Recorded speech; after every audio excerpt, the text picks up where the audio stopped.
Assalamualaikum warahmatullahi wabarakatuh. Apa kabar Bapak Ibu peserta pelatihan kepemimpinan pengawas? Tentunya sehat-sehat saja kan?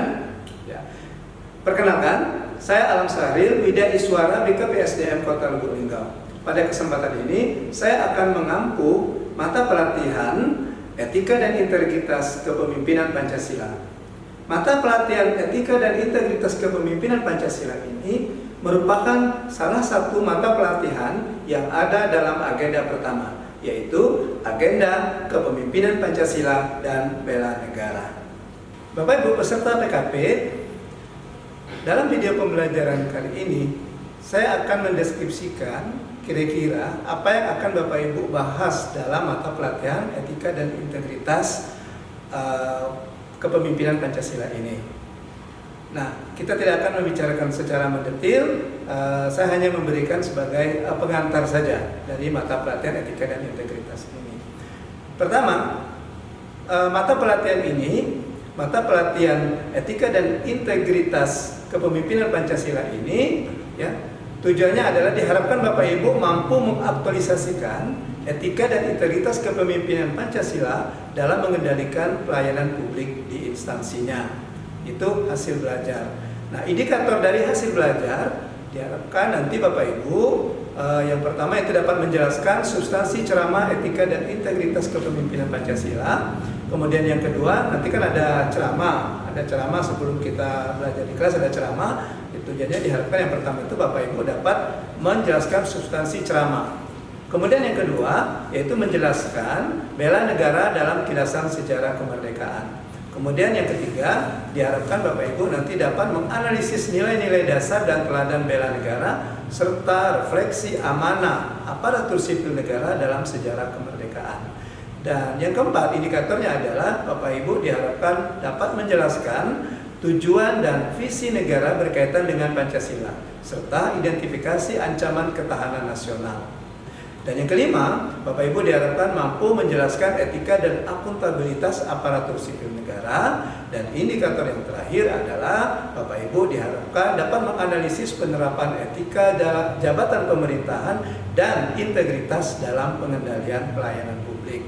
Jadi untuk mencapai indikator tadi, maka ada beberapa materi pokok yang nanti akan Bapak Ibu pelajari lebih lanjut, lebih mendalam di kelas. Yang pertama itu adalah adanya ceramah. Tadi saya sampaikan bahwa nanti akan ada ceramah, ya, ceramah etika dan integritas. Kemudian materi yang kedua adalah bela negara dalam kilasan sejarah kemerdekaan. Kemudian yang ketiga, nilai-nilai dasar dan keteladanan bela negara serta refleksi amanah aparatur sipil negara dalam sejarah kemerdekaan.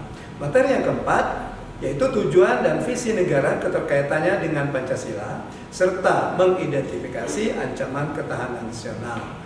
Materi yang kelima itu etika dan integritas aparatur sipil negara, dan materi yang terakhir itu adalah penerapan etika jabatan pemerintahan dan integritas dalam pengendalian pelayanan publik.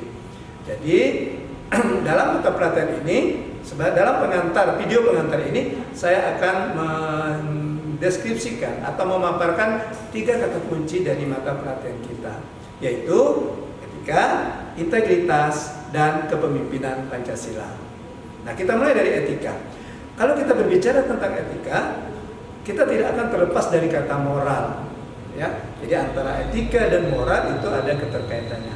Moral itu merupakan wacana normatif dan imperatif yang diungkapkan dalam kerangka baik buruk, benar salah, kemudian yang dianggap nilai mutlak.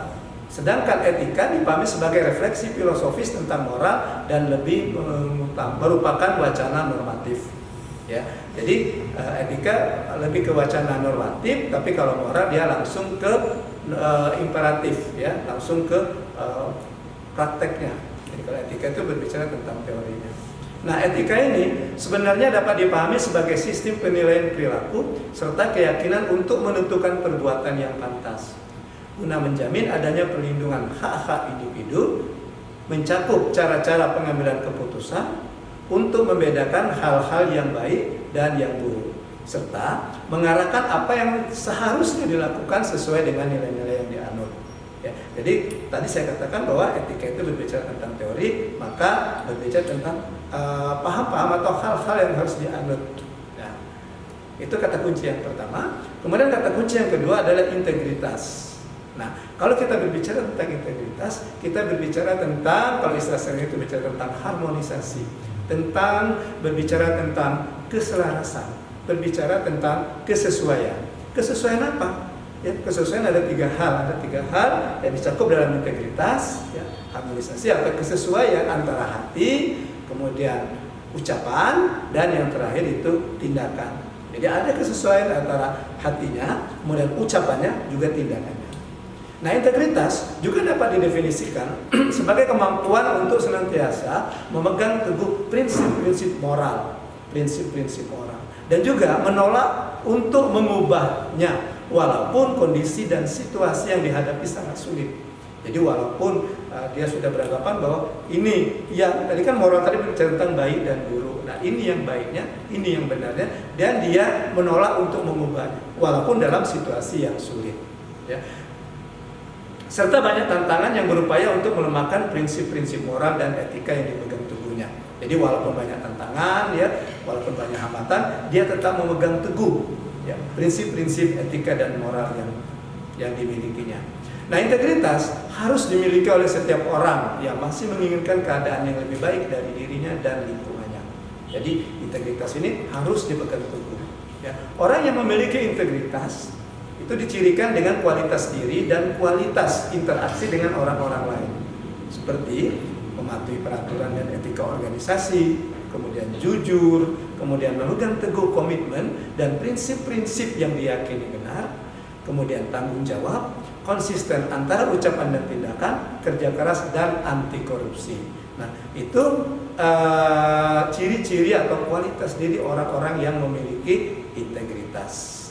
Ya. Kemudian kata kunci yang ketiga, kata kunci yang terakhir dari mata pelatihan kita, etika dan integritas kepemimpinan Pancasila, yaitu kepemimpinan Pancasila itu sendiri. Nah, apa sih yang dimaksud dengan kepemimpinan Pancasila? Nah, ada beberapa definisi dari kepemimpinan Pancasila. Yang pertama adalah kepemimpinan Pancasila itu merupakan kepemimpinan yang dilandasi oleh nilai-nilai Pancasila. Yang tadi katakan ada nilai-nilai Pancasila, itu nilai-nilai dasar kepada sila-sila yang ada di Pancasila.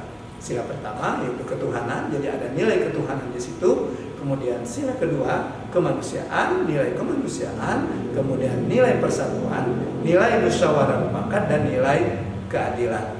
Ya, jadi kepemimpinan Pancasila itu dia dilandasi pada 5 nilai-nilai ini. Nah, ada juga pengertian yang lain dari kepemimpinan Pancasila, yaitu kepemimpinan yang berazas, berjiwa, dan beramal Pancasila.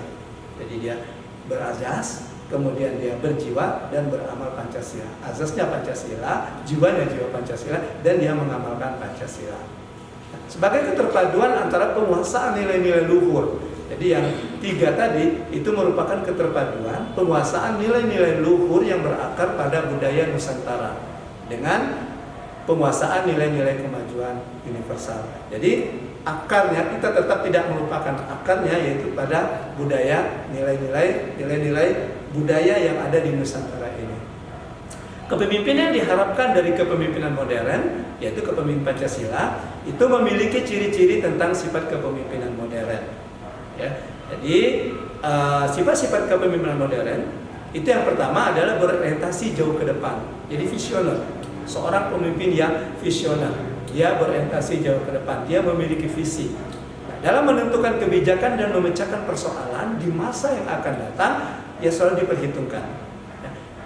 Jadi karena kita bukan hidup untuk masa lampau, tetapi hidup untuk menyongsong masa depan.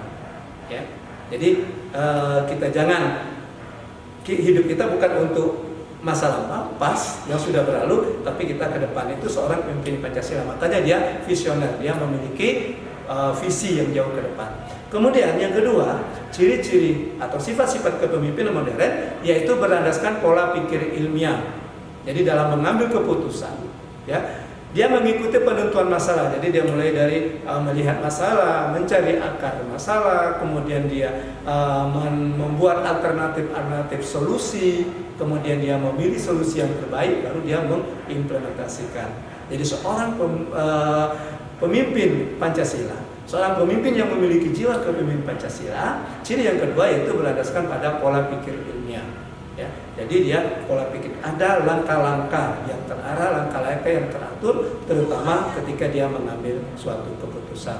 Kemudian yang ketiga, ciri yang terakhir adalah berpegang teguh pada prinsip efisiensi dan efektivitas. Jadi dalam mengambil keputusan tadi, dalam mengeksekusi atau implementasi solusi dalam memecahkan masalah yang telah dianalisisnya nanti, maka seorang pemimpin yang memiliki jiwa kepemimpinan Pancasila, dia berpegang pada prinsip efisiensi dan efektivitas. Dalam mengambil cara yang perlu diambil dalam penyelesaian suatu kegiatan dengan waktu yang sesingkat-singkatnya.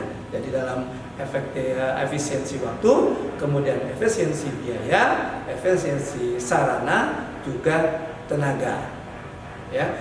Nah, cara yang berpegang teguh pada prinsip efisien dan efektif ini itu perlu dipadukan dengan nilai-nilai atau azas Pancasila, sehingga nanti diharapkan terjadinya keselarasan, keserasian, dan keseimbangan.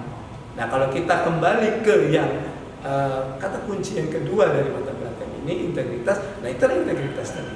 Karena pada integritas tadi adalah adanya keselarasan, adanya keserasian, dan adanya keseimbangan. Baik Bapak Ibu, demikian video pengantar dari saya untuk mata pelatihan Etika dan Integritas Kepemimpinan Pancasila. Ya, untuk pembahasan lebih lanjut nanti kita akan pelajari lagi di kelas, ya, akan lebih mendalam, ya. Nanti di pembelajaran kita di kelas nanti akan lebih mendalam lagi tentang materi-materi yang sudah saya sampaikan di awal tadi. Demikian video pengantar dari saya. Terima kasih. Saya Iri. Wassalamualaikum warahmatullahi wabarakatuh.